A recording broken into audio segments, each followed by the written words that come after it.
it's Minta Allred. Thanks again for being with me. I just wanted to take the opportunity to explain to you what an Embody Love Movement Facilitator training looks like, and if it's something that you might want to get involved with.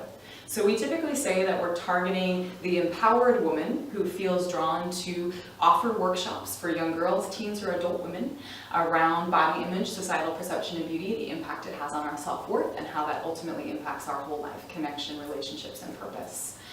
But so what does this weekend look like? How does it work? So the first night, so the first evening we do, so it's a 15-hour training. And the first night we do 3 hours, and it's the 3-hour workshop that you would go through that then you would learn to train. So the first night of training is you going through the experience of the 3-hour workshop. When I went through my 15-hour training, that was the very first time I experienced the 3-hour workshop. Very powerful. Sometimes you'll be with women that have taken the workshop before, and most of the time you'll be with women that are experiencing it for the first time. And then Saturday and Sunday are 2 7-hour periods where you have a lunch hour in between. So it's going to be 6 hours of training and 6 hours of training.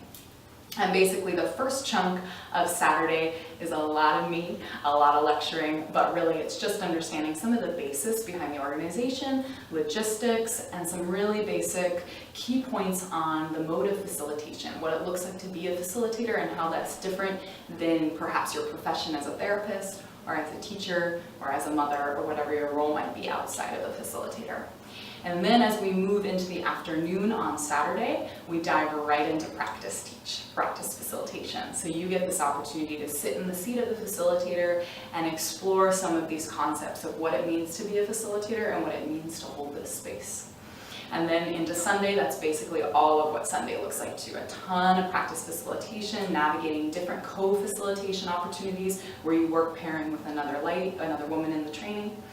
And then we finish out the evening with some wonderful little closing ceremony type stuff. But really you get this huge chunk of practice facilitation so that you feel set to walk out and offer these workshops right out of the door. Thank you very much for sharing with me. If you have any questions, you can email me at mintaallred@gmail.com or connect with me on Facebook through Yoga with Minta. Thank you. Namaste.